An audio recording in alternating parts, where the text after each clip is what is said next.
Ucapan pemimpin tertinggi Iran, Mujtaba Khamenei, untuk membalas serangan Amerika Serikat dan Israel ditindaklanjuti Garda Revolusi dengan gelombang serangan drone.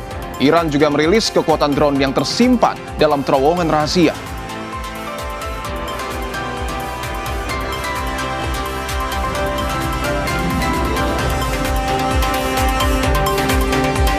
Setelah mengerahkan 2 gugus tempur kapal induk, kini Amerika Serikat mengerahkan kapal serbu amfibi USS Tripoli beserta 2.500 marinir ke Timur Tengah.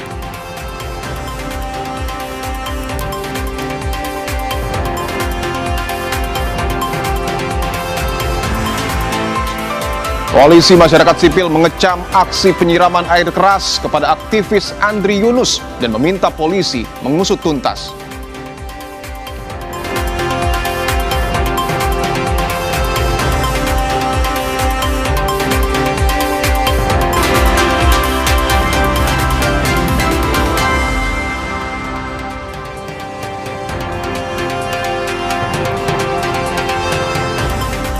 Halo, apa kabar saudara? Selamat datang di Kompas Petang, hanya di Kompas TV. Independen, terpercaya. Saya Cindy Permadi. Dan saya Dipon Nurbage. Langsung saja kita mulai Kompas Petang, saudara, selengkapnya.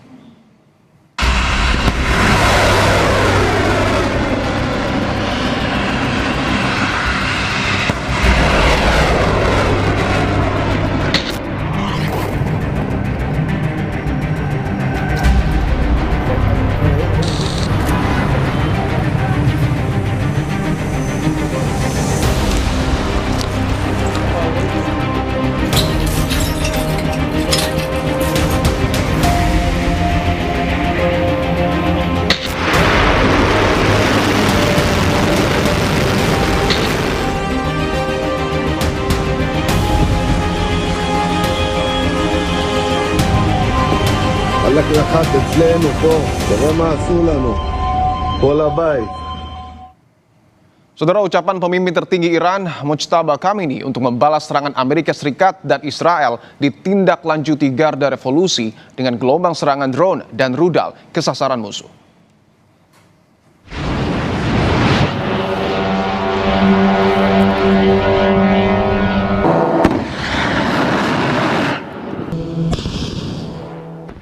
Drone milik Iran kembali diandalkan untuk menyasar sejumlah titik di Israel serta kepentingan Amerika Serikat di kawasan Timur Tengah. Dalam video yang dirilis Press TV dini hari tadi, pasukan Garda Revolusi meluncurkan belasan drone.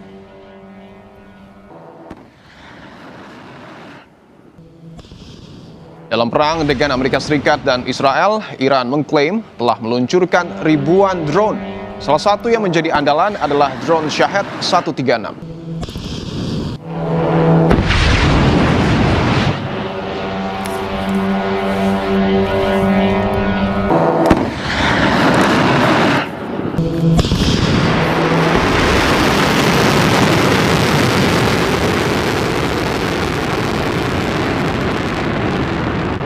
Tak hanya drone, gelombang serangan rudal juga ditunjukkan Korps Garda Revolusi Islam Iran.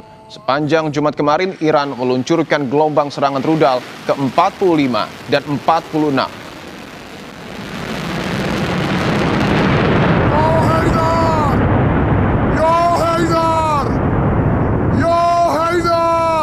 Sejak perang pecah 2 minggu lalu, sebagian besar rudal menyasar 10 target strategis Israel dan 3 lokasi berkumpulnya pasukan Amerika Serikat.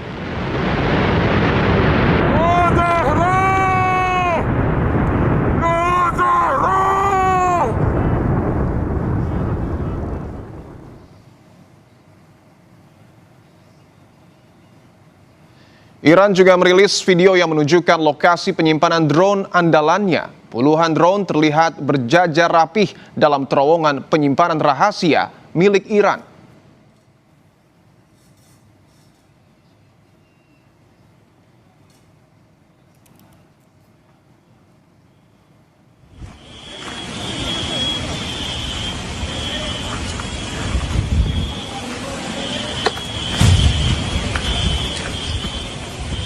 Sementara itu, media Iran mengklaim serangan rudal dan drone mengakibatkan kerusakan bangunan dan kebakaran di sejumlah wilayah Israel.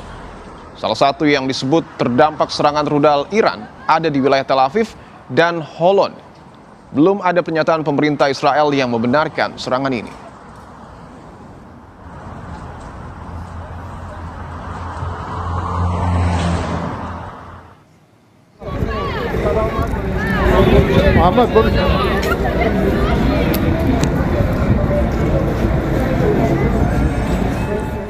Presiden Iran Masoud Pezeshkian turun ke jalan menemui warganya saat menghadiri aksi Hari Quds, peringatan tahunan untuk menyatakan solidaritas terhadap Palestina. Presiden berjalan santai sambil menyapa pejalan kaki yang seolah tak percaya seorang presiden berada di tengah kerumunan, bahkan di tengah kondisi perang tanpa penjagaan ketat. Warga berkumpul di pusat kota Teheran sambil mengibarkan bendera Iran dan membawa foto mendiang pemimpin tertinggi Iran Ali Khamenei dan penggantinya Mojtaba Khamenei. Mereka mengutuk serangan yang dilakukan Amerika Serikat dan Israel serta menyatakan dukungannya pada angkatan bersenjata Iran.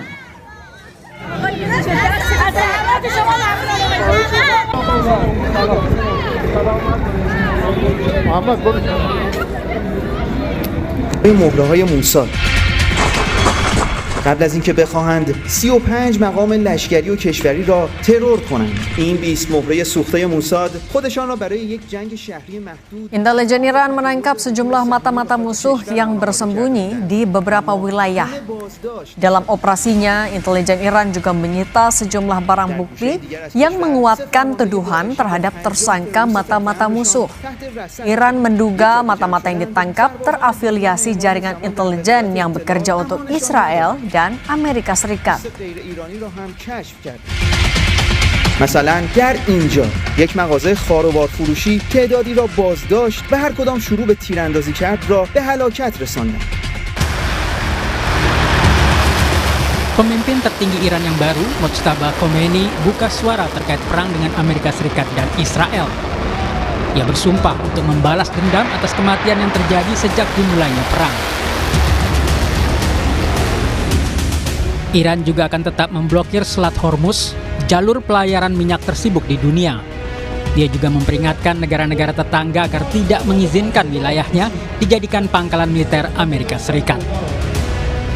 Dalam pernyataan yang dibacakan oleh pembaca berita televisi Iran, Mojtaba mengatakan, "Kami tidak akan menahan diri untuk membalas dendam atas kematian warga Iran yang menjadi korban, terutama kejahatan yang menyasar anak-anak seperti serangan yang sengaja ditargetkan ke sekolah." Sementara itu, Perdana Menteri Israel Benjamin Netanyahu muncul untuk pertama kalinya sejak serangan Iran ke Tel Aviv. Ia menyebut pihaknya bersama Amerika Serikat akan terus menyerang Iran. Netanyahu mengklaim telah menghancurkan infrastruktur nuklir hingga fasilitas peluncuran rudal milik Iran. Netanyahu juga mengancam bakal membunuh pemimpin tertinggi Iran yang baru. אני לא הייתי מוציא פוליסות ביטוח חיים על אף אחד מהמנהיגים של ארגוני הטרור ופטרון הטרור שלהם. ואני לא מתכוון למסור כאן דיווח מדויק מה אנחנו מתכננים ומה נעשה. ביחס לגרעין, אנחנו פגענו בתשתיות של גרעין, אמרתי גם שחיסלנו מדען. Konflik Iran dan Amerika Serikat yang didukung Israel yang berlangsung sejak 28 Februari lalu telah memasuki pekan kedua. Di luar prediksi Amerika Serikat, serangan besar-besaran Washington tidak membuat pemerintah Teheran tumbang.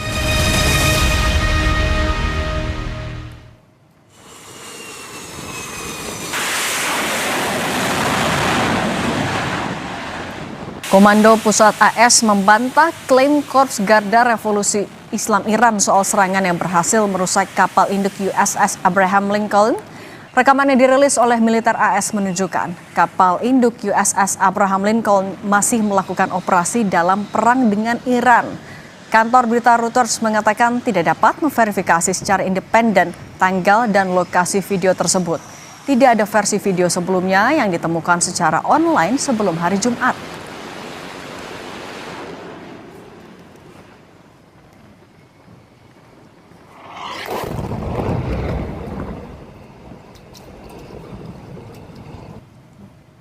Rekaman dramatis menunjukkan momen serangan darurat terhadap sebuah bangunan di kota Abbasiyah di Lebanon Selatan pada Jumat waktu setempat. Serangan rudal ini menyebabkan ledakan besar dan pemandangan kehancuran yang meluas serta asap tebal yang mengepul. Beberapa jam sebelum serangan, militer Israel mengeluarkan peringatan akan menyerang infrastruktur militer milik kelompok Hizbullah. Israel dan Hizbullah saling melancarkan serangan sejak awal pekan lalu, hanya beberapa hari setelah Amerika Serikat dan Israel menyerang Iran.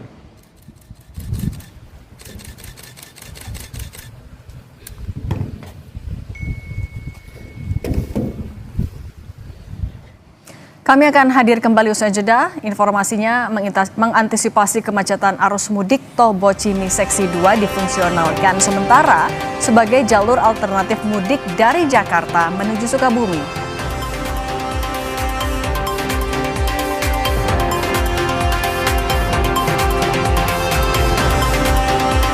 Ada juga informasi terkait koalisi masyarakat sipil mengecam aksi penyiraman air keras kepada aktivis Andri Yunus dan meminta polisi mengusut tuntas.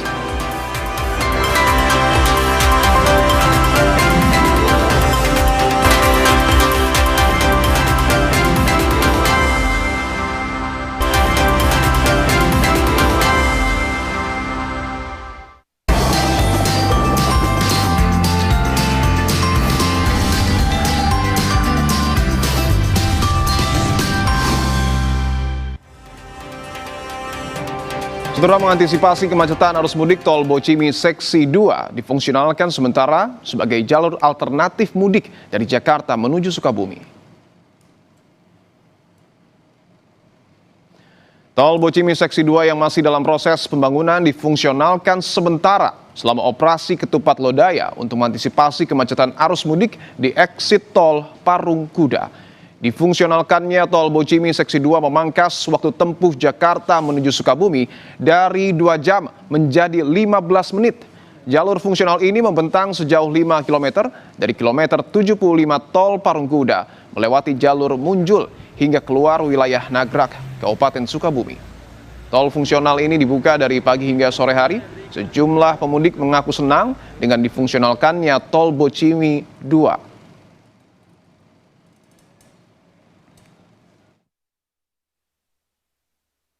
Untuk arus mudik dari Jakarta Bogor menuju ke Sukabumi, sebaliknya pada saat nanti balik akan kita atur dari Sukabumi menuju ke arah Bogor dan Jakarta. Dari jam berapa sampai jam berapa tuh?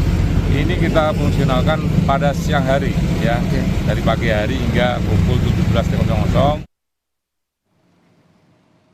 Sementara itu, Wakapolri Komjen Dedi Prasetyo memantau situasi mudik Lebaran melalui pantauan udara. Pantauan udara dilakukan dari Jakarta hingga tol Jakarta Cikampek, kilometer 29.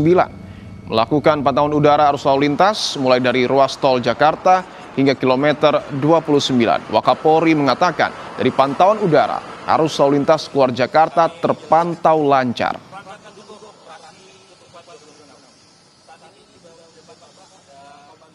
Dari pantauan beberapa ruas tol sampai dengan Cikampek, kemudian sampai dengan Cirebon, sampai dengan perbatasan Jawa Tengah, Kali Kangkung, sampai masuk ke exit Jawa Timur, Ngawi juga dalam kondisi sangat lancar. Kemudian kita lihat juga tol yang mengarah ke Merak juga dalam kondisi yang sangat lancar. Di Pelabuhan Ketapang, Banyuwangi, Jawa Timur, kendaraan menumpuk di area parkir pelabuhan menunggu giliran menyeberang ke Bali. Truk logistik mendominasi antrean kendaraan, disusul bus dan kendaraan travel yang silih berganti masuk ke area pelabuhan. Kondisi terjadi jelang penutupan lintasan penyeberangan Ketapang Gilimanuk saat perayaan Hari Raya Nyepi pada 18 hingga 20 Maret mendatang dan bertepatan dengan arus mudik.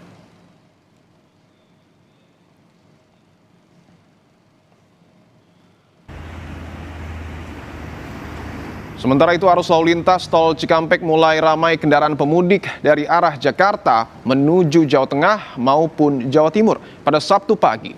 Untuk mengantisipasi kepadatan arus lalu lintas, kepolisian bersama Jasa Marga menyiapkan rekayasa lalu lintas kontraflow mulai dari kilometer 55 hingga kilometer 70. Rekayasa lalu lintas kontraflow disiapkan untuk mengurai kepadatan di titik rawan macet seperti kilometer 48, pertemuan arus lalin kendaraan dari tol MBZ dan tol Cikampek kilometer 57, rest area dan kilometer 66 Simpang Susun arah tol Cipularang.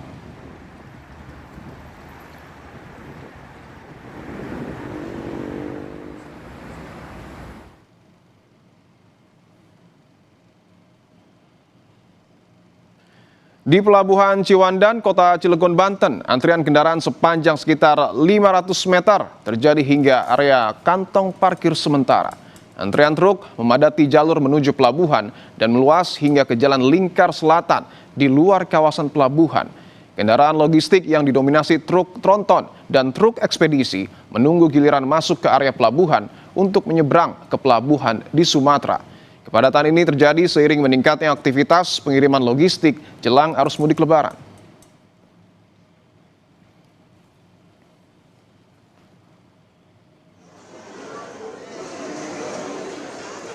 Di Pelabuhan Merak, Cilegon, Banten, pemudik tiket perseorangan alias pejalan kaki mulai memadati ruang tunggu pelabuhan untuk mengantre masuk ke dalam kapal. Pemudik dengan kendaraan roda 4 dan roda 2 juga mulai memadati kantong parkir dan ruang tunggu. Sebelumnya PT ASDP mengatakan pengerahan penggunaan jasa pelabuhan terus meningkat. ASDP memastikan kondisi tetap kondusif bahkan hingga mendekati masa puncak arus mudik yakni pada 17 hingga 18 Maret nanti.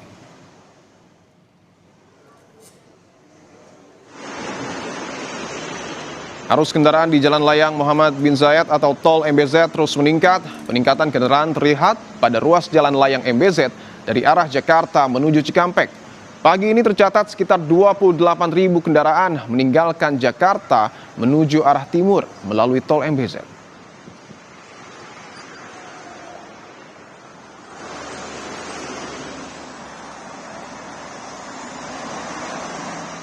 Untuk mengetahui perkembangan arus mudik di sejumlah titik, kita akan sapa jurnalis Kompas TV. Ada Edwin Zan dan juru kamera Julian Fernando di Pelabuhan Merak, Cilegon, Banten.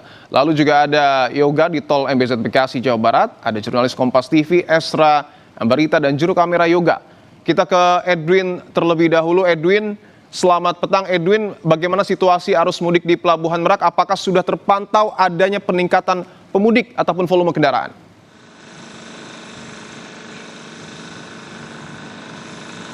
Selamat petang, Dipo dan juga saudara. Para penumpang dan juga nantinya kendaraan yang masuk ke dalam Pelabuhan Merak ini menggunakan situasi kondisi cuaca cerah seperti yang Anda bisa lihat di sini. Kondisinya cerah, lalu jalan juga masih lengang karena memang terhitung ini kurang lebih H-6 gitu ya. 1 minggu sebelum Hari Raya Lebaran itu berlangsung dan mereka menggunakan momen ini untuk segera bermudik seperti itu, menggunakan kapal untuk menyeberang ke Pulau Sumatera karena memang menghindari kemacetan nanti di puncak arus mudik yang memang dari perakiraan PT ASDP sendiri akan terjadi H-4 atau bahkan H-3 yakni 17 hingga 18 Maret 2026. Dan tadi Dipo dan juga saudara kami sempat melihat ke dalam dan kalau dibandingkan dengan kemarin yang dimana memang merupakan hari pertama pantauan kami di Pelabuhan Merak ini sendiri, jika dibandingkan hari per hari seperti itu, apple to apple, itu tidak terlihat jumlah kendaraan yang signifikan. Namun memang terjadi peningkatan. Yang hal ini juga dikonfirmasi oleh PT ASDP sebagaimana pembicaraan kami semalam tadi bahwa kendaraan yang masuk itu masih di bawah 5.000. Dan ini memang sudah diantisipasi oleh PT ASDP bahwa nanti mendekati Hari Raya Lebaran itu akan semakin meningkat. Bahkan kapasitas yang disediakan untuk muatan itu diperkirakan bisa mencapai 35.000 hingga 46.000. Dipo dan juga saudara, ini memang kalau kita lihat kondisinya ini cenderung sepi di kantong parkir karena memang kendaraan yang masuk itu bisa langsung mengantri di bagian dan juga baris pertama dari dermaga eksekutif. Nah, tadi kami juga sempat berbincang dengan salah satu penumpang dari tempat ruang tunggu tiket perseorangan seperti itu, atau mereka yang pejalan kaki yang di sini memang naik kapal tanpa kendaraan. Nah, dinyatakan oleh mereka mendapat kemudahan, Dipo dan juga saudara, dan ini juga mendapat informasi bagi saudara di rumah, bagi yang ingin menggunakan jasa penyeberangan dari PT ASDP, terutama di Pelabuhan Merak ini, bisa mendapatkan fasilitas eksekutif, bahkan dengan satu harga. Jadi memang pembelian dengan tiket reguler itu bisa mendapatkan fasilitas eksekutif. Nah, itu yang tadi disampaikan, dan sudah dikonfirmasi tiket ini akan berlaku hingga 23 Maret 2026. Jadi ini cukup kabar yang gembira bagi para pengguna jasa. Dan tadi kami juga sempat berbincang dengan salah satu pengunjung. Kenapa bukan penumpang? Karena pengunjung mereka juga menunggu kedatangan dari para pemudik yang dari Pelabuhan Bakahuni untuk ke Pelabuhan Merak. Jadi memang kepadatan yang terjadi bukan hanya satu arah dari Pelabuhan Merak ke Pelabuhan Bakahuni, tapi juga sebaliknya. Dipo. Visual drone juga terpantau situasi di Pelabuhan Merak cenderung lengang dan prediksinya ini puncak mudik akan terjadi 17 dan 18 Maret mendatang. Dari Pelabuhan Merak kita bergeser ke Tol MBZ. Ada Esra Ambarita. Esra, bagaimana arus lalu lintas di Tol MBZ petang ini? Apakah ada peningkatan jumlah kendaraan? Ya, Dipo dan juga saudara, untuk pantauan arus lalu lintas di Tol MBZ tempat saya mengabarkan ini, untuk volume kendaraan memang terus mengalami peningkatan yang mengarah atau melintasi ke arah Tol Cikampek Utama. Namun kalau kalkulasi untuk hari ini sudah berada di angka 10.000 kendaraan yang melakukan perjalanan. Nah, sementara itu untuk yang mendominasi perjalanan yang ke arah mudik adalah mereka, maksud kami untuk yang mendominasi perjalanan ke arah mudik ini adalah yang mendominasi kendaraan pribadi dan juga masih banyak angkutan besar yang melintasi ke arah dari arah tol MBZ ini. Sementara yang masih ke arah Jakarta ini terbilang angkanya lebih kecil dibandingkan yang mengarah ke Cikampek Utama. Dan sejauh ini dari informasi yang kami dapatkan dari pihak Jasa Marga bahwa cenderung masyarakat yang melakukan perjalanan pulang kampung ini kerap kali melakukannya ketika jam sehabis berbuka puasa. Disinilah terjadi lonjakan yang cukup signifikan atau bisa 2 kali lipat. Artinya sudah terjadi persentase kenaikan kurang lebih 25% dari yang normal berada di angka 18%. Kemudian data yang kami peroleh bahwa setidaknya kalau keseluruhan dari hari kemarin sampai hari ini sudah ada setidaknya 50.000 kendaraan yang mengarah atau melintasi dari tol MBZ ke arah Cikampek Utama. Nah, kemudian untuk mengurai kemacetan ini dari pihak Jasa Marga berkoordinasi juga dengan pihak Satlantas Polres Karawang di sini, yakni akan memberlakukan sistem buka tutup. Jadi nanti akan ada arus kendaraan dari tol MBZ kemungkinan besar ditutup jika jaraknya ini sampai 3 km untuk antriannya atau kendaraannya 2.600 lebih kendaraan nantinya akan dialihkan ke tol bawah. Ini yang menjadi fokus utama dari pihak Korlantas. Kemudian juga dari pihak Jasa Marga terus menghimbau kepada masyarakat karena salah satu titik rawan kemacetan berada di tol MBZ ini masih kerap kali terjadi kecelakaan, kurang lebih ini karena faktor dari pengendara yang tidak berhati-hati, kemudian juga karena sering mengantuk, sehingga diharapkan untuk terus memastikan kendaraan dalam keadaan prima dan tetap memastikan istirahat di sejumlah rest area yang disediakan. Dipo.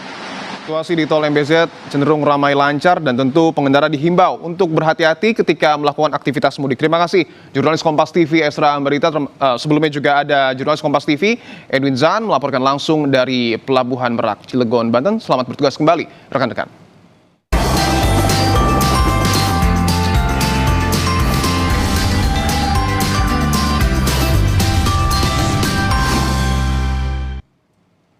Saudara, Koalisi Masyarakat Sipil mengecam aksi penyiraman air keras kepada aktivis Andri Yunus dan meminta polisi mengusut tuntas.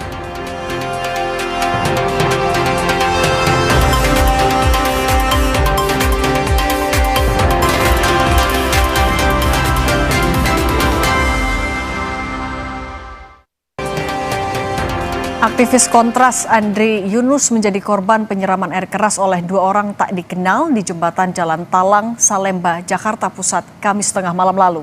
Detik-detik korban disiram hingga menjerit hebat karena terbakar di bagian wajah dan tangannya terekam jelas kamera CCTV. Di sini terlihat ini pelaku putar balik. Ini pelaku putar balik.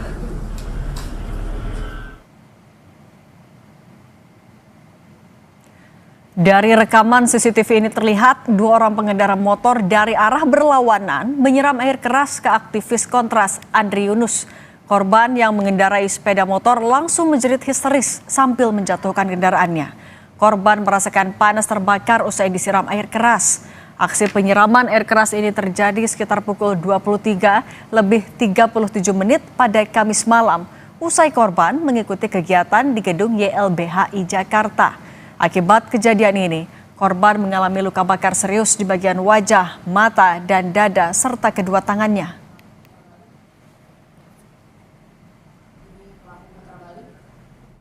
Seperti apa identitas pelaku dari kendaraannya sudah teridentifikasi dari CCTV mungkin?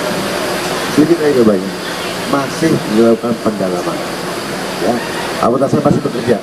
Kerja keras doang saja bisa terungkap dengan cepat. Oke?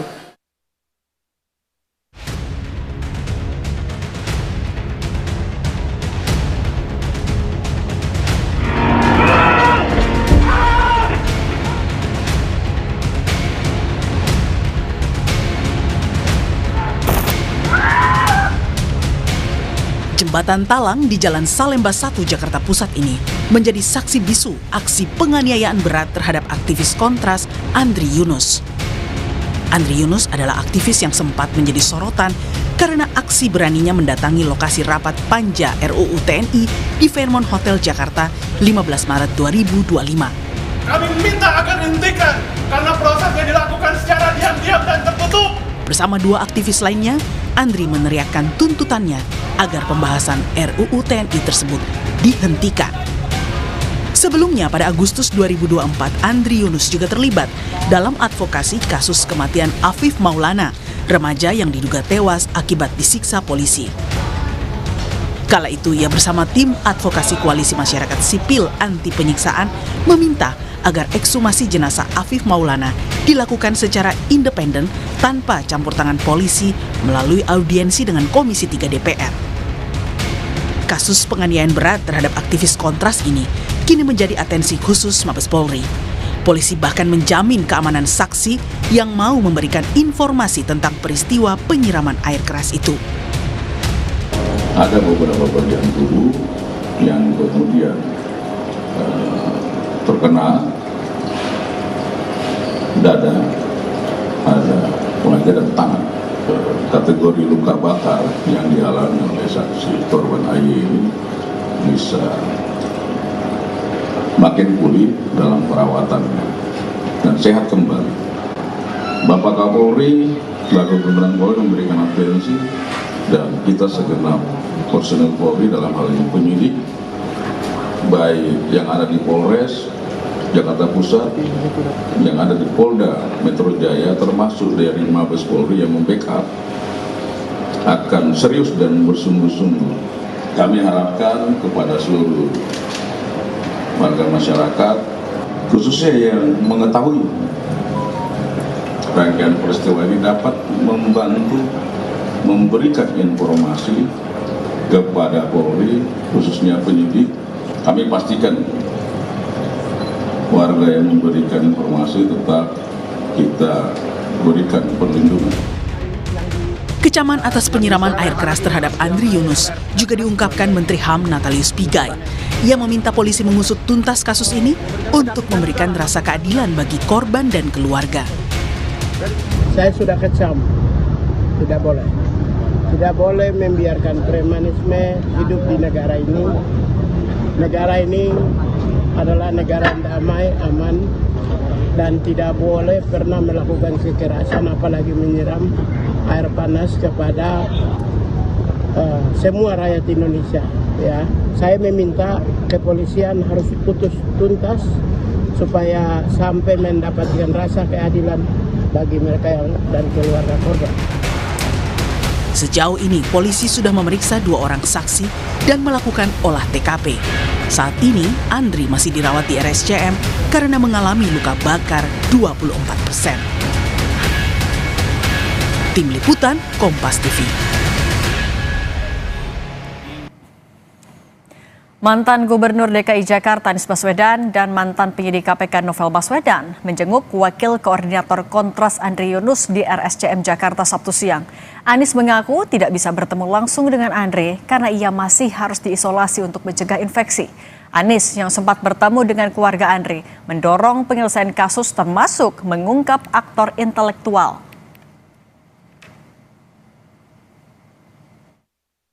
Kita percayakan kepada aparat kepolisian untuk bisa mencari pelakunya, menemukan pelakunya, lalu sampai kepada pemberi perintahnya.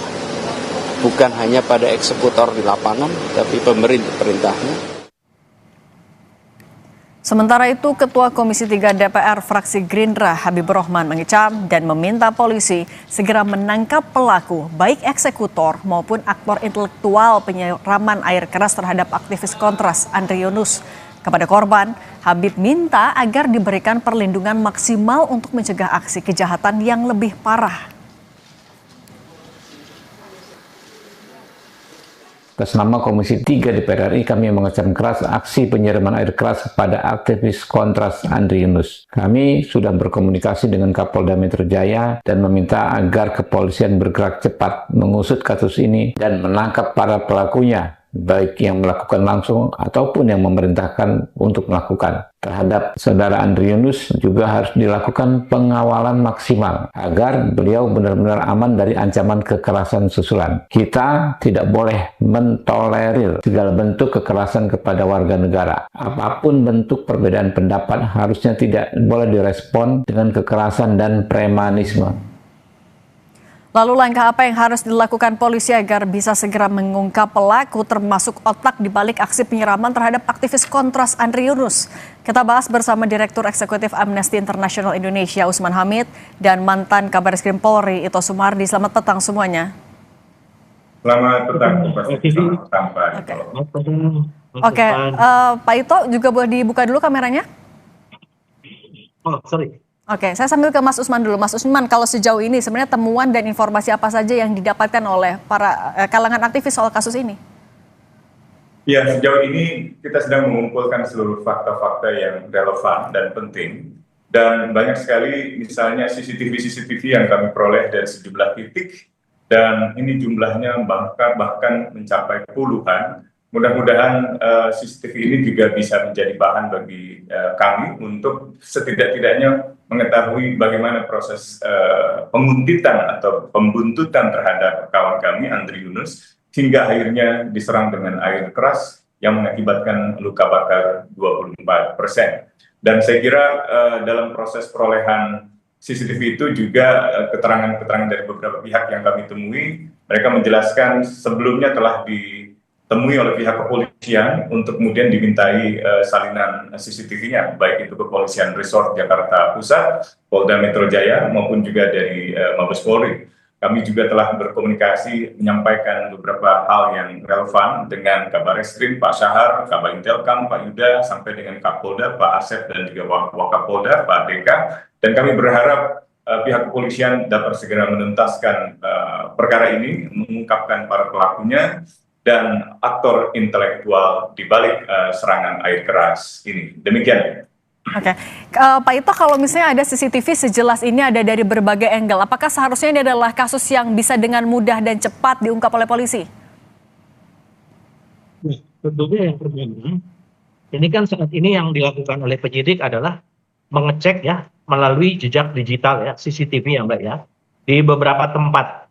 Kemudian untuk menganalisa plat nomor dari CCTV yang diperoleh, penelusuran jejak daripada pelaku ke arah di mana, kemudian tentunya pemeriksaan saksi-saksi di lokasi di sekitar TKP. Saat ini memang sampai siang ini berdasarkan keterangan daripada teman-teman penyidik, sementara sudah dilakukan pemeriksaan terhadap 2 orang saksi dan mungkin sudah lebih ya.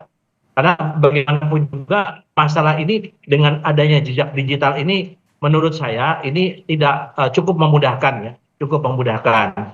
Hanya memang sekali lagi keterangan dari saksi-saksi di sekitar TKP ini juga akan bisa melengkapi. Dan menurut saya karena ini meskipun ini ditangani oleh Polres Jakarta Pusat, ini mendapatkan atensi langsung daripada Pak Kapolri, yaitu dengan di backup dari Polda Metro Jaya dan dari Bareskrim. Sehingga untuk kasus ini ya kami berharap dapat diungkap secepatnya baik pelaku, kemudian siapa yang menyuruh maupun motifnya. Mudah-mudahan ini bisa diungkap dalam waktu tidak terlalu lama. Menurut saya ini kasusnya tidak terlalu sulit. Demikian. Oke, harusnya tidak terlalu sulit. Tapi kalau Mas Usman, menurut keyakinan Anda, apakah kasus penyiraman air keras ini berkaitan dengan kasus yang baru-baru ini dikritik oleh Mas Andri atau ada aktivitas lain yang Anda curigai?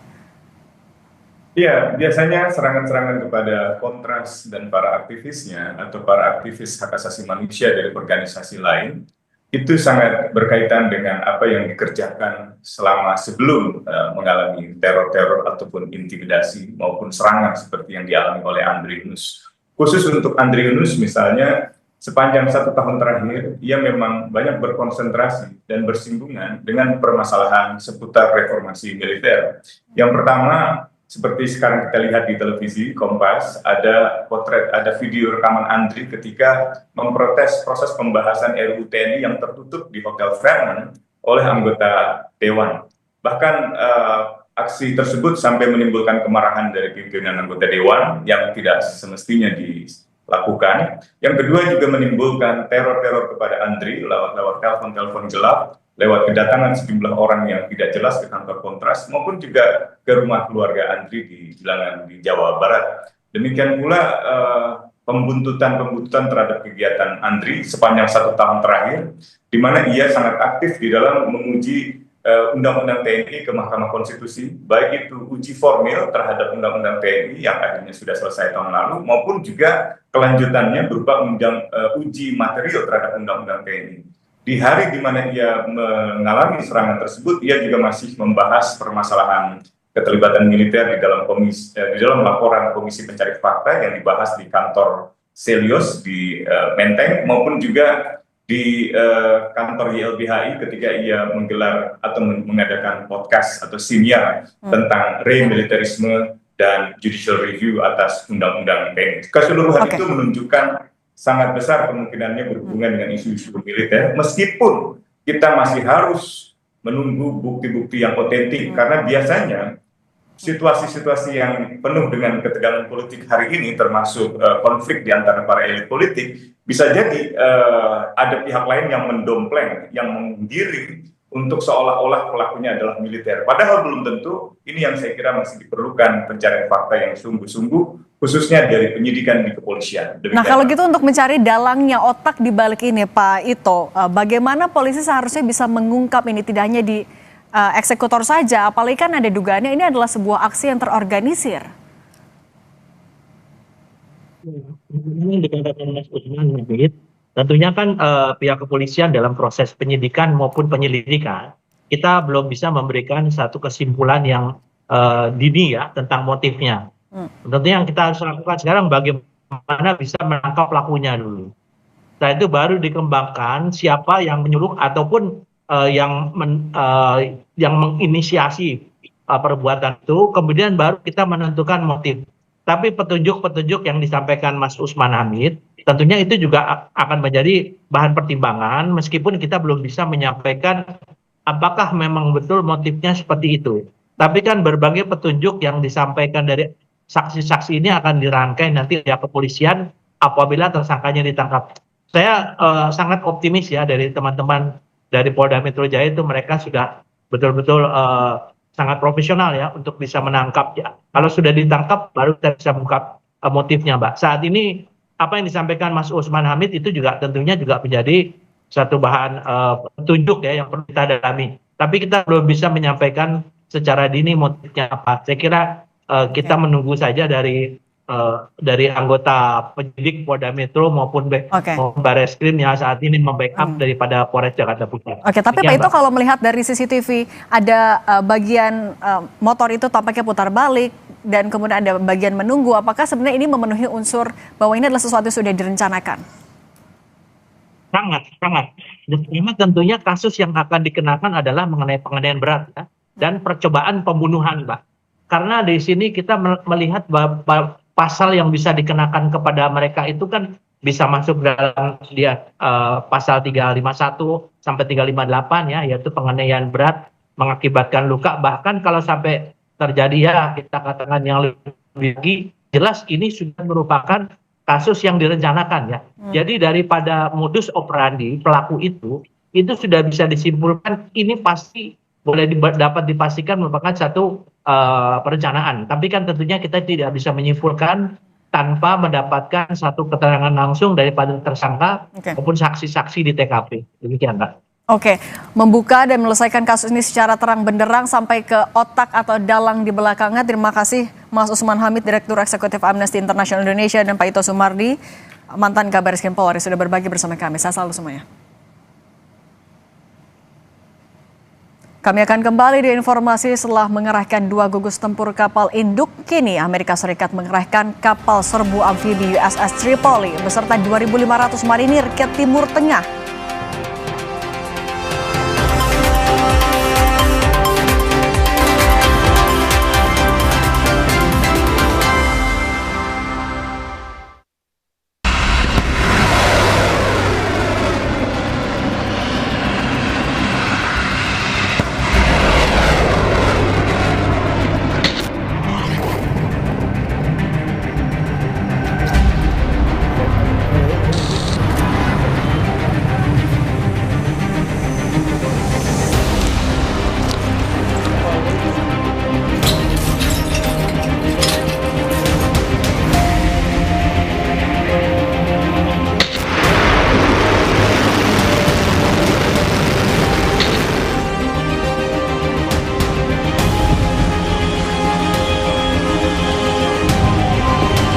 הקרחת אצלנו פה, תראה מה עשו לנו, כל הבית. Saudara, ucapan pemimpin tertinggi Iran, Mujtaba Khamenei, untuk membalas serangan Amerika Serikat dan Israel ditindaklanjuti Garda Revolusi dengan gelombang serangan drone dan rudal ke sasaran musuh.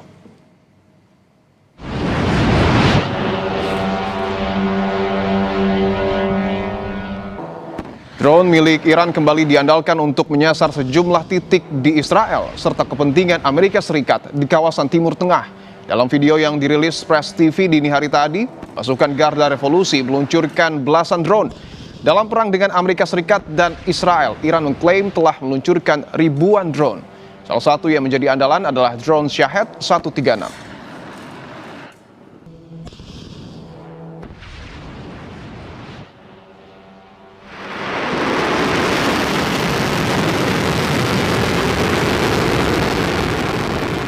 Tak hanya drone, gelombang serangan rudal juga ditunjukkan Korps Garda Revolusi Islam Iran. Sepanjang Jumat kemarin, Iran meluncurkan gelombang serangan rudal ke-45 dan 46. Sejak perang pecah pada 2 minggu lalu, sebagian besar rudal menyasar 10 target strategis Israel dan 3 lokasi berkumpulnya pasukan Amerika Serikat.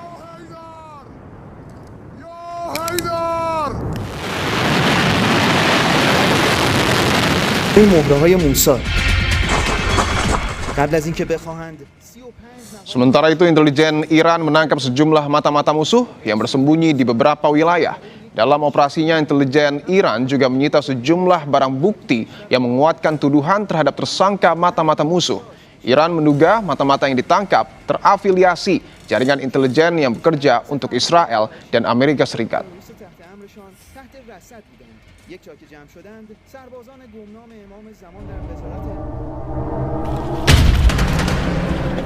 Setelah mengerahkan 2 gugus tempur kapal induk, kini Amerika Serikat mengerahkan kapal serbu amfibi USS Tripoli beserta 2.500 marinir ke Timur Tengah. Kapal tersebut telah meninggalkan pangkalannya di Camp Hansen di Okinawa, Jepang pada Jumat waktu setempat. Saat ini kapal serbu amfibi itu diperkirakan telah berada di perairan Taiwan. Langkah ini merupakan penambahan kekuatan pertama sejak serangan Amerika Serikat Israel ke Iran pada 28 Februari lalu.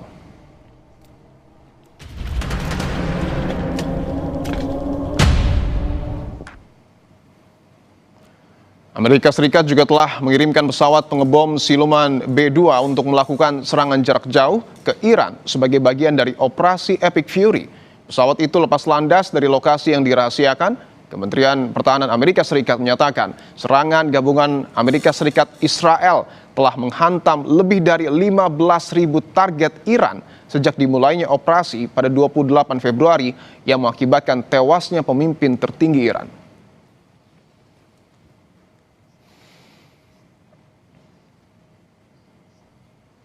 Amerika Serikat menambah kekuatan di Timur Tengah dengan mengirimkan 2.500 marinir ke Timur Tengah. Unit ini dikenal fleksibel dan mampu menjalankan berbagai jenis operasi militer, mulai dari evakuasi massal, operasi amfibi dari kapal ke darat, hingga serangan dan penggerbekan khusus. Apakah artinya Amerika Serikat siap menggelar operasi darat di Iran? Dan apakah perang darat bisa membuat konflik ini berakhir dengan cepat?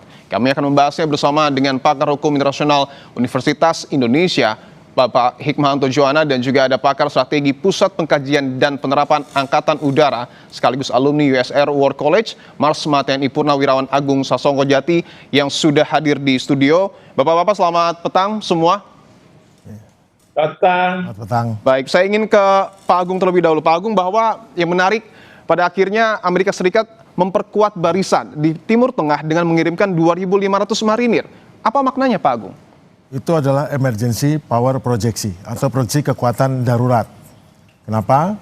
Karena kita tahu bahwa 2 hari yang lalu, tanggal 13 pagi subuh, langkah serangan untuk menyerang sasaran di Iran, itu beberapa pesawat dari F-35 dan F-15E dari Amerika dan Israel sudah siap untuk air refueling di atas Al-Anhar, Irak. Tetapi ada masalah terjadi, yaitu pesawat tanker mereka, salah satu pesawat itu mengalami glitch, kemudian berbelok tiba-tiba menghantam pesawat yang lain, sehingga pesawat yang dia jatuh dan meledak, kemudian yang pesawat lain itu terpotong vertical stabilizer sehingga harus mendarat darurat. Jadi ada 2 pesawat tanker yang yang tidak bisa dioperasikan. Oke. Nah itu menyebabkan kacau balau itu semuanya. Akhirnya serangan pada pagi itu dibatalkan.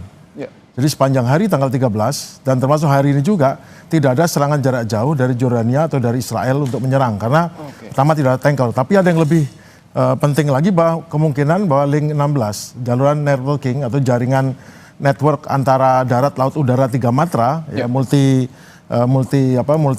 service network ini mengalami kemungkinan disusupi oleh cyber dari Iran sehingga terjadi hal seperti itu. Makanya tidak ada yang berani naik sampai link 16 ini dicek apa betul ada masalah itu. Nah, karena itu tidak ada serangan dan sekarang serangan hanya bisa jarak jauh. Tapi jarak jauh kan terbatas. Pembom B2 atau B21 atau B5 terbatas dan jadi tidak bisa forward projection dari pesawat tempur ke Iran. Terputus. Jadi 2 hari ini, hari kemarin dan sekarang terputus. Oke. Nah, sekarang yang dibutuhkan adalah bagaimana solusinya. Senkom hari ini minta sama Hexet, Menteri Perangnya Amerika itu untuk mengizinkan mengirim. Kenapa? Karena kapal ini Marine Expedition Unit yang terdiri dari 3 kapal pendarat marinir ini itu punya kemampuan untuk menerbangkan pesawat F-35B yaitu versi vertikal. Nah dari situ siapa tahu nanti lain kali ada masalah seperti ini, mereka masih sanggup memberikan dukungan tembakan atau malah menembak sehingga tidak terputus pressure kepada Irannya. Oke. Jadi setiap hari biasa mengebom, menyerang, sekarang tiba-tiba sepi. Nah ini kan makanya mereka kirim karena mereka sadar bahwa ternyata dengan semua pangkalan di Timur Tengah sudah tidak bisa digunakan, hanya bisa dari Jordania dan dari Israel, maka mereka perlu alternatif yaitu ini. Loh, ada pertanyaan, kemana ini armada Abraham Lincoln itu mundur? Mundur. Dia mundur sudah sekian lama di situ, mereka perlu mundur untuk isi bahan bakar, untuk pesawat, kemudian menambah lagi persenjataannya, dan itu tidak bisa mendekat karena mereka harus jauh. Oke, baik. Dan itu yang terjadi sekarang, mereka perlu alternatif untuk pengerahan pesawat udara dari dekat dan juga ada pasukan yang bisa digunakan untuk mendukung hal-hal seperti ada emergency dan juga bisa untuk melindungi pangkalan-pangkalan di timur dari serbuan darat. Oke, baik. Saya ingin ke Pak Hikmahanto Johana. Pak Hikmahanto, bahwa kita tahu ada USS Tripoli yang kemudian didorong untuk mendekat ke Timur Tengah, termasuk juga pengiriman 2.500 marinir dari Amerika Serikat menuju Timur Tengah. Anda memaknainya, apakah Amerika Serikat ini sudah mulai memberikan sinyal-sinyal dalam tanda kutip ketakutan terkait dengan serangan masif Iran? Ya, yang pasti adalah pasukan darat ini memang dibutuhkan untuk bisa memenangkan perang. Meskipun pertanyaannya adalah menang menurut versi Amerika Serikat apa? Apakah memastikan bahwa pengembangan senjata nuklir dan pengembangan uranium ini tempat atau lokasinya itu betul-betul dikuasai oleh Amerika Serikat melalui pasukan daratnya, atau dalam konteks memastikan agar pemimpin-pemimpin yang selama ini dianggap menggerakkan pasukan Iran itu bisa ditangkap, kemudian proses berikutnya mungkin ditawan begitu ya. Atau yang ketiga adalah pasukan ini harus melakukan penangkapan dan kemudian juga melakukan serangan terhadap mereka-mereka yang mengendalikan drone-drone. Nah, kita tidak tahu ini persisnya apa, tetapi kita tahu bahwa memang Amerika Serikat sudah ditanya kapan akan mengirim pasukan darat. Karena kalau misalnya serangan udara itu memang bisa melemahkan kemampuan militer, tetapi kemampuan militer dari Iran, tetapi menjadi pertanyaan adalah apakah memang benar-benar bisa menguasai theater of war di darat. Nah ini yang mungkin Amerika Serikat sudah mulai, tetapi ini juga mereka mendapat juga semacam keberatan dari publik dari Amerika Serikat karena mereka tidak mau prajurit-prajuritnya tewas untuk tujuan yang tidak jelas, begitu ya. Ini yang sering kali di media di Amerika yang saya lihat seperti itu. Baik, tentu pertanyaannya ketika Amerika Serikat telah mendekatkan atau menambah USS Tripoli termasuk juga mengirimkan 2.500 marinir ke Timur Tengah, kemana arah perang ini akan bermuara? Betulkah perang darat akan pecah? Kita akan bahas lengkapnya bersama dengan Pak Agung dan Pak Hikmahanto. Setelah jeda tetaplah bersama kami di Kompas Petang.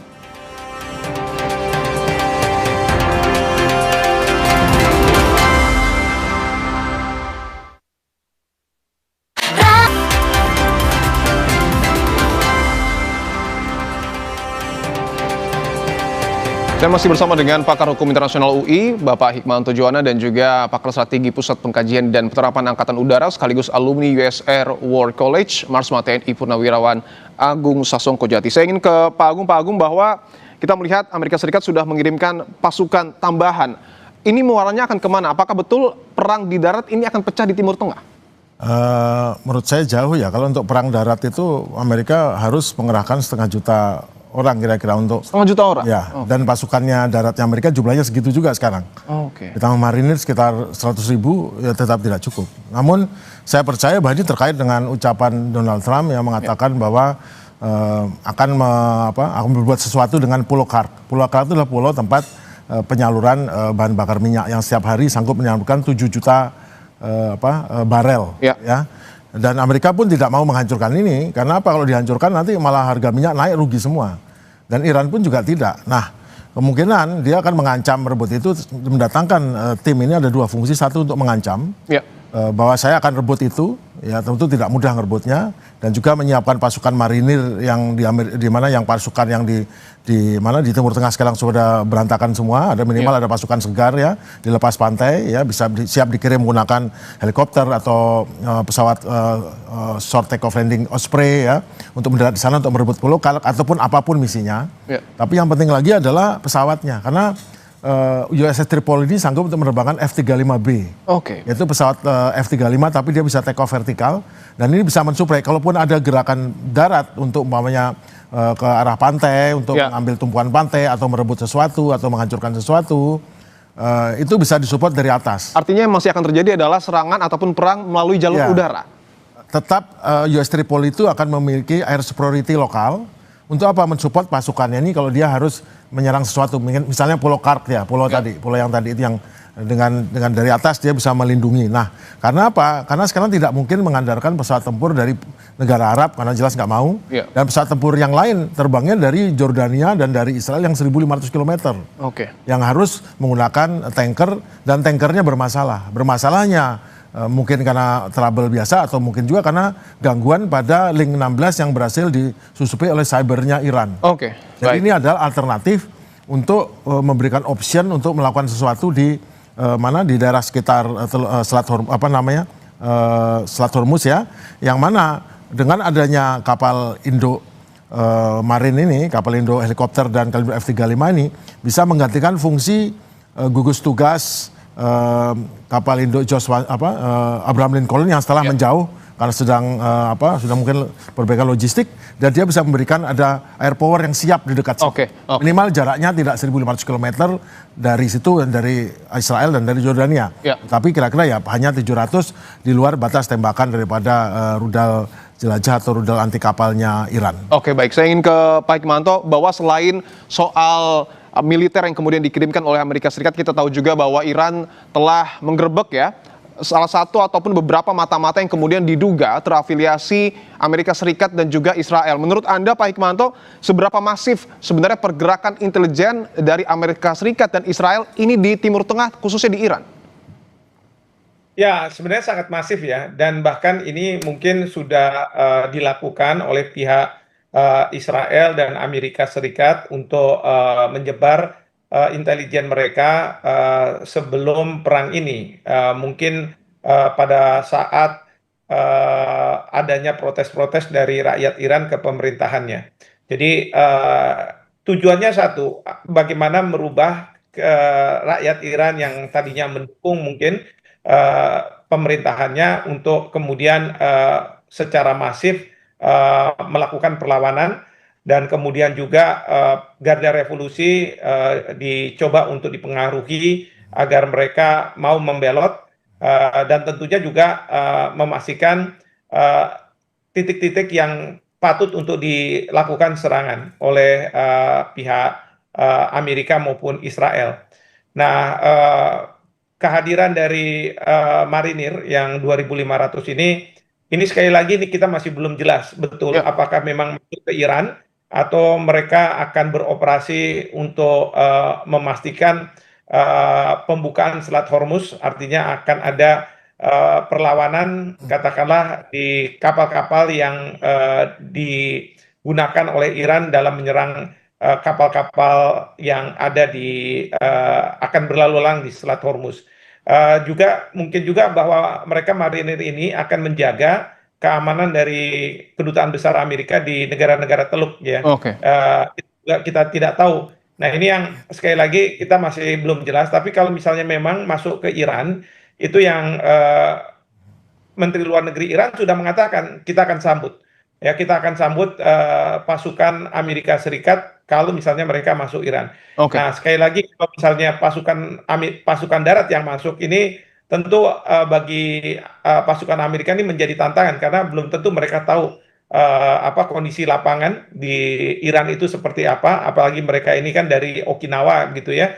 Apakah mereka sudah melakukan simulasi dan lain sebagainya, dan apa yang jadi tujuan dari keberadaan mereka di Iran kalau misalnya memang ke Iran itu yang kita belum tahu secara jelas seperti itu. Saya ingin ke Pak Agung bahwa tadi sudah dibahas soal pergerakan ataupun operasi intelijen yang kemudian dimiliki oleh kedua negara. Sebenarnya untuk Iran maupun Amerika Serikat dan Israel ini operasi intelijen ini seberapa kuat, Pak Agung? Oh sangat kuat. Amerika menggunakan intelijennya tidak hanya intelijen manusia human, tapi juga intelijen menggunakan satelit, menggunakan intelijen cyber, dan juga seperti halnya dengan Israel.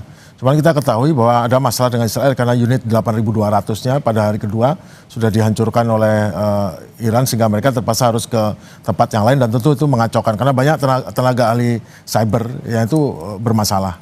Dan mereka mengandalkan human intelligence, dan itu kayaknya sudah dibongkarin karena memang kesulitan. Tanpa jaringan cyber ataupun komunikasi internet yang baik, mereka sangat mudah ditangkap. Iran sendiri sangat banyak supportnya ya, karena dia punya proxy. Proxy-proxynya ini berfungsi sebagai jaringan mata-mata dan juga menyebar di negara-negara Teluk. Karena kita tahu negara Teluk juga sebagian besar ada warga Syiahnya, dan banyak yang support pada Iran, khususnya karena terkait dengan Palestina.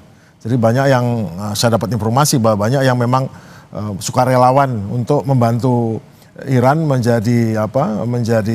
membantu untuk mendapatkan data baik di internet ataupun data atau menggunakan operasi-operasi clandestine dan operasi lainnya untuk menolong. Dan mungkin banyak dari negara Arab juga yang dari Pakistan dan lain yang sukarela membantu Iran untuk melaksanakan hal ini. Mereka sangat kuat. Terbukti berhasil membongkar jaringan mata-mata yang dari Mossad ini. Artinya mungkin ada bantuan dari negara lain seperti katakanlah Rusia yang disebut juga sebelumnya memberi bantuan intelijen kepada Iran.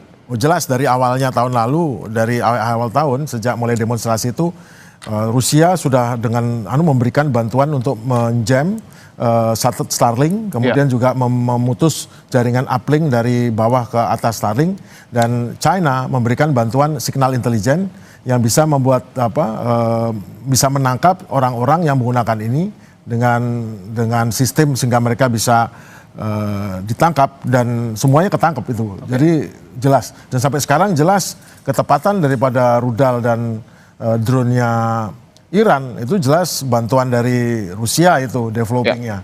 Tapi juga untuk arah terbangnya menggunakan satelit Beidou daripada China yang tidak hanya berfungsi sebagai penunjuk arah, tapi juga berfungsi sebagai alat komunikasi, telemetri. Jadi bisa presisi sekali, bisa diarahkan dari atas dan bisa tetap dikontrol itu. Sampai meskipun balistik bisa dikontrol. Kita tahu kan dia punya kemampuan untuk merubah manuver. Tentu kita akan tunggu seperti apa dinamika yang kemudian terjadi di Timur Tengah, dan tentu kita berharap bahwa eskalasi perang ini akan berkurang ya Pak ya, agar tercipta perdamaian dunia. Terima kasih pakar hukum internasional Universitas Indonesia Bapak Hikmahanto Juwana, dan juga pakar strategi Pusat Pengkajian dan Penerapan Angkatan Udara sekaligus alumni US Air War College Marsma TNI Purnawirawan Agung Sasongko Jati telah bergabung di Kompas Petang.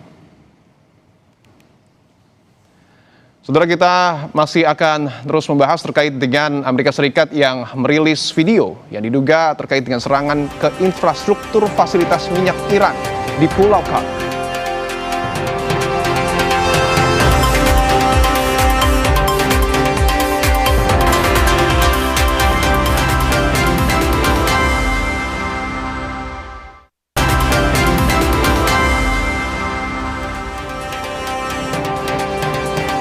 Kompas Petang kembali bersama saya Cindy Permadi. Saudara, Amerika Serikat merilis serangan yang diduga menunjukkan serangan ke infrastruktur fasilitas minyak Iran di Pulau Kark.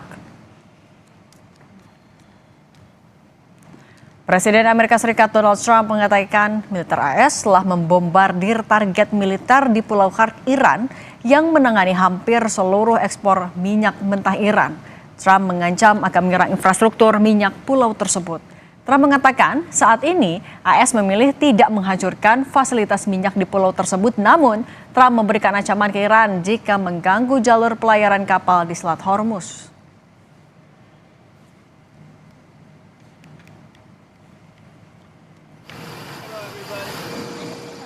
Sementara itu, Presiden Donald Trump mengatakan Angkatan Laut AS bakal segera mengawal kapal-kapal tanker minyak yang melintas di Selat Hormuz. Trump sesumbar pihaknya bisa mengatasi ketegangan yang terjadi di kawasan tersebut. Ia mengaku tidak memiliki tenggat waktu atau sampai kapan perang dengan Iran berlangsung. Menurutnya, perang tersebut bakal berlangsung selama yang diperlukan.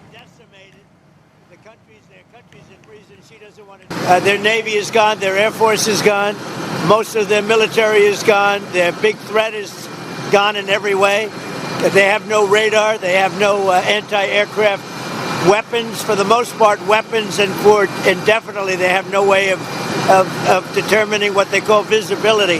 How long now do you think the war is likely to last? I can't tell you that. I mean, I have my own idea, but what good does it do? It'll be as long as it's necessary.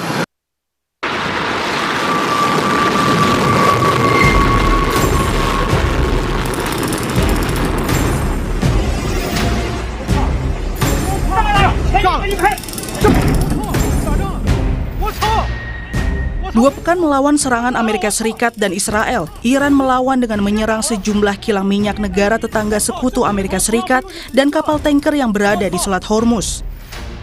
Serangan drone Iran menyasar penyimpanan bahan bakar di pelabuhan Salalah, Oman hingga membuat kebakaran hebat. Tak hanya di Oman, Iran juga menyerang tangki penyimpanan bahan bakar milik Bahrain di kawasan Manama. Drone bawah laut Iran juga menyasar sejumlah kapal kargo milik Thailand yang melewati Selat Hormuz. Sebelumnya, militer Iran mengancam tidak akan mengizinkan kapal apapun yang membawa minyak untuk kepentingan AS atau sekutunya melewati Selat Hormuz dan memperingatkan kapal tersebut bisa jadi target yang sah. مسلح جمهوری اسلامی ایران به دلیل در دست داشتن ابتکار در تنگه هرمز نیازی به بستن آن تنگه ندارند و بسته شدن تنگه هرمز به دلیل شرایطی است که آمریکا و صهیونیست‌ها بر کشورهای جهان تحمیل کردند و البته پرقدرت تکرار می‌کنیم هرگز اجازه نمی‌دهیم حتی 1 لیتر نفت به نفع آمریکا و صهیونیست‌ها و شرکای آنها از تنگه هرمز عبور کند و هر شناوری که شناور و یا محموله نفتی آن برای آمریکا و رژیم صهیونیستی و شرکای متخاصم آنها باشد هدف مشروع ما خواهد بود. Iran juga menyerang 2 kapal tanker asing yang membawa minyak di depan pelabuhan Qusr, Irak. Kedua kapal ini baru saja memuat bahan bakar dari pelabuhan Iran sebelum diserang. Akibat serangan ini, Irak menghentikan operasional di terminal-terminal minyak di negara tersebut. Di tengah serangan Iran ke tangki minyak negara tetangga dan sejumlah kapal yang melintas di Selat Hormuz, Iran mengajukan 3 syarat damai, salah satunya ganti rugi akibat perang. Dosen ilmu politik Universitas Udayana, Evata Borromeo menilai serangan Iran ke Selat Hormuz dan sejumlah tangki minyak negara sekutu AS untuk meningkatkan posisi tawar karena serangan yang diluncurkan Iran ke Selat Hormuz akan berdampak pada harga minyak dunia termasuk Amerika Serikat. Pelumpuhan militer Iran ya dan juga upaya serangan-serangan selama ini, Amerika Serikat dan Israel merasa bahwa mereka sudah menang gitu, dan bahkan Donald Trump menyampaikan bahwa dari hari pertama serangan kita sudah menang. Nah, tetapi yang Amerika tidak mampu ini adalah terkait dengan cekikan yang terjadi di Selat Hormuz dan juga blunder balik ya dalam politik dalam negeri Amerika Serikat. Maka sebenarnya tawaran ini adalah salah satu skenario terbaik yang harusnya bisa dibicarakan kembali, dan mungkin kalau dalam waktu dekat agresi masih akan terjadi dalam waktu dekat. Tetapi ketika mulai memasuki bulan-bulan Mei harusnya sudah mulai ada upaya untuk membicarakan ini di belakang pintu begitu ya. Hari ini, Iran kembali meluncurkan misilnya untuk menyerang Israel hingga kapal tanker milik Amerika Serikat. Serangan gabungan Amerika Serikat dan Israel juga masih diluncurkan untuk menyerang Iran dan sekutunya kelompok Hizbullah di Lebanon.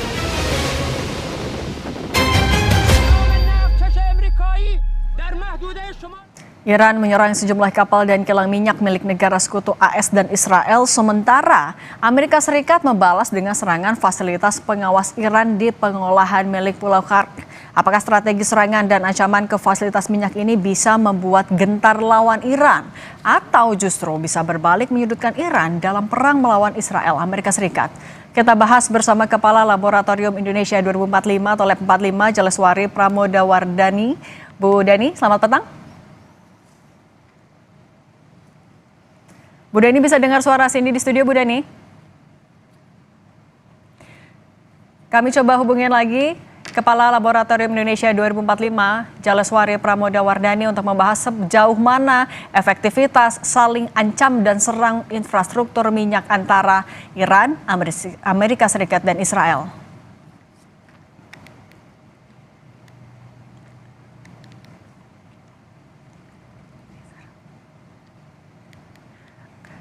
Kita akan sapa lagi nanti Bu Dhani usai jeda, tetap bersama kami di Kompas Petang.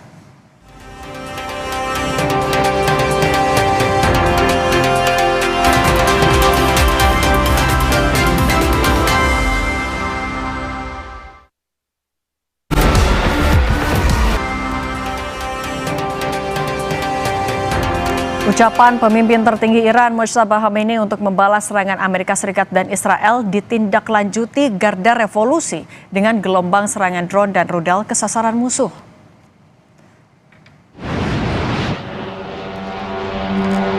Drone milik Iran kembali diandalkan untuk menyasar sejumlah titik di Israel serta kepentingan Amerika Serikat di kawasan Timur Tengah. Dalam video yang dirilis Press TV dini hari tadi, pasukan Garda Revolusi meluncurkan belasan drone. Dalam perang dengan AS dan Israel, Iran mengklaim telah meluncurkan ribuan drone. Salah satu yang menjadi andalan adalah drone Shahid 136.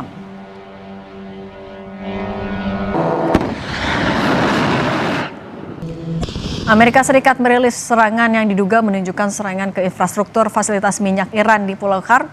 Presiden AS Donald Trump mengatakan militer AS telah membombardir target militer di pulau ini.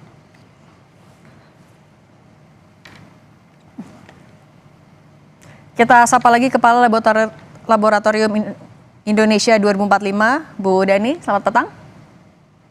Selamat petang, selamat Mbak Cindy. Bu Dhani, sebenarnya strategi untuk saling ancam dan saling menyerang kilang minyak atau infrastruktur minyak ini adalah strategi efektifkah dalam perang?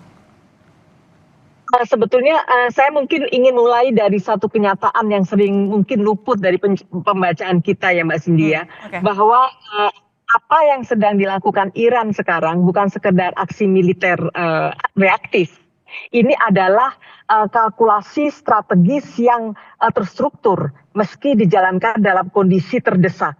Kita tahu bahwa sejak 28 Februari 2026 ketika AS dan Israel meluncurkan operasi Epic Fury itu, yang menewaskan Khamenei, menghancurkan infrastruktur militer dan nuklir Iran. Teheran memilih satu doktrin, saya rasa horizontal escalation, bukan hanya membalas serangan dengan serangan, tapi memperluas peta konflik ke 9 negara lainnya.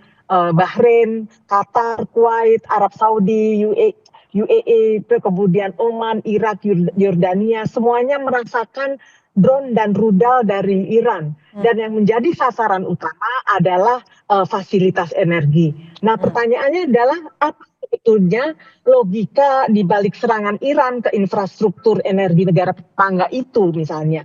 Pertama, kita harus membaca ini sebagai strategi pemaksaan biaya atau dalam literatur keamanan internasional disebut coercive cost imposition.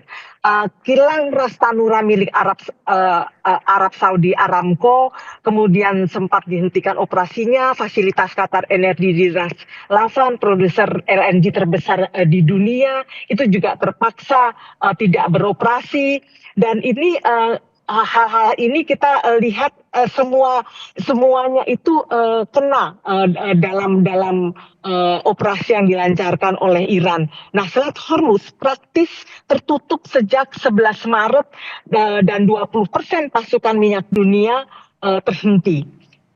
Ini bukan, saya rasa ini bukan vandalisasi saja, Tapi ini arsitektur tekanan. Logikanya sederhana, tapi brutal. Iran ingin membuat negara-negara Teluk merasakan cukup sakit sehingga mereka mau menekan AS untuk menghentikan serangan. Nah, Bu Dani, tapi kalau untuk serangan ke infrastruktur energi ini, apakah sebenarnya efektif juga untuk meningkatkan daya tawar, dominasi mereka dalam posisinya di perang ini? Betul, karena dengan infrastruktur ini kan otomatis operasi untuk energi minyak dan lain-lain itu kan terhenti, dan dengan terhentinya itu kan sebetulnya juga merugikan negara-negara yang selama ini mengimpor dari 9 negara penghasil minyak terbesar itu. Dan Selat Hormuz saya rasa adalah salah satu yang di mana 20% pasokan dunia itu ada di sana gitu. Jadi ini serangan-serangan yang dilakukan Iran ini betul-betul terstruktur karena mereka ingin menyampaikan pesan bahwa negara-negara tetangga ini memiliki kesakitan, yang merasakan sakit, dan kemudian ini membawa tekanan kepada Amerika untuk menghentikan serangan-serangannya dan mungkin bisa balik ke meja negosiasi dengan lebih dengan tawaran yang lebih baik. Nah, Bu Dani, tapi ketika serangan ini dibalas oleh AS dengan menyerang fasilitas militer dan ancaman menyerang fasilitas energinya, apakah ini artinya perang akan semakin tereskalasi? Ya, saya rasa dengan Amerika dan Israel melakukan serangan dengan menewaskan Ali Khamenei, ini adalah menyebabkan eskalasi ini menjadi sebuah keniscayaan, dan ini akan terus-menerus berlangsung sampai pada titik yang di mana Amerika mungkin yang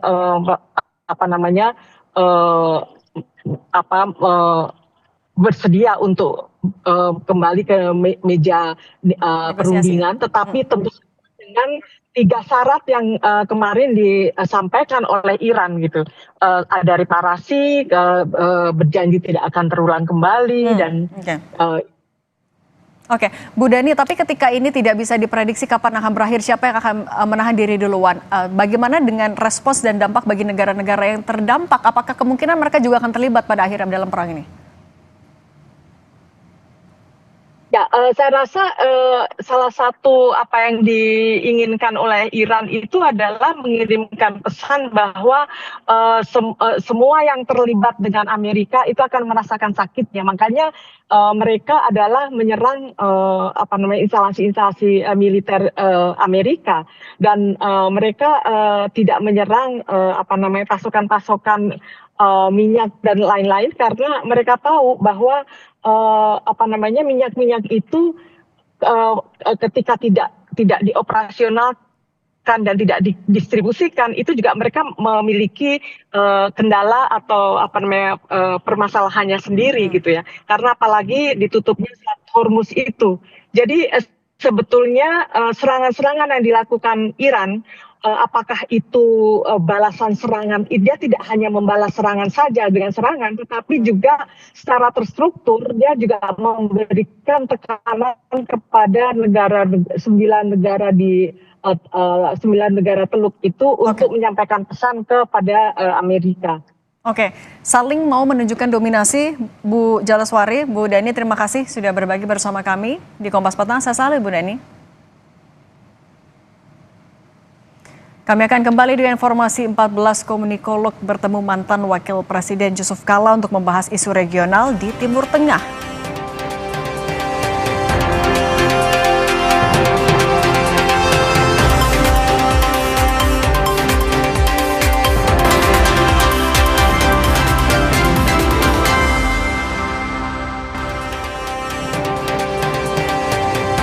Saudara, aktivis Kontras Andri Yunus menjadi korban penyiraman air keras oleh 2 orang tak dikenal di jembatan Jalan Talang, Salemba, Jakarta Pusat pada Kamis tengah malam lalu. Detik-detik korban disiram hingga menjerit hebat karena terbakar di bagian wajah dan tangannya terekam jelas kamera CCTV. Sini terlihat ini pelaku putar balik. Ini pelaku putar balik. Dari rekaman CCTV ini terlihat dua orang pengendara motor dari arah berlawanan menyiram air keras ke aktivis kontras Andri Yunus. Korban yang mengendarai sepeda motor langsung menjerit histeris sambil menjatuhkan kendaraannya. Korban merasakan panas terbakar usai disiram air keras. Aksi penyiraman air keras ini terjadi sekitar pukul 23:37 pada Kamis malam. Usai korban mengikuti kegiatan di gedung YLBHI Jakarta. Akibat kejadian ini korban mengalami luka bakar serius di bagian wajah, mata, dan dada, serta kedua tangannya. Seperti apa Pak? Identitas pelaku dari kendaraannya sudah teridentifikasi dari CCTV mungkin? Sedikit aja banyak, masih dilakukan pendalaman. Ya, anggota saya masih bekerja. Kerja keras doakan saja bisa terungkap dengan cepat. Oke? Tetap bersama kami, Kompas Petang akan kembali usai jeda.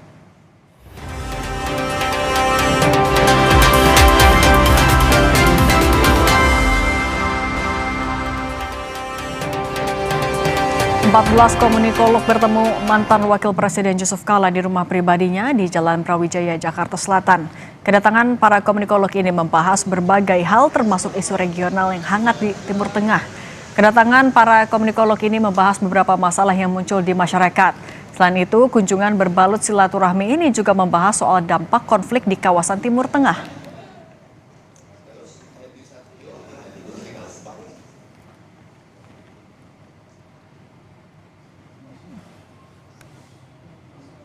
Kompas Petang kami akhiri, saudara. Saya Dipo Nurbahagia. Saya Sini Permadi, terima kasih. Selamat berakhir pekan. Sampai jumpa.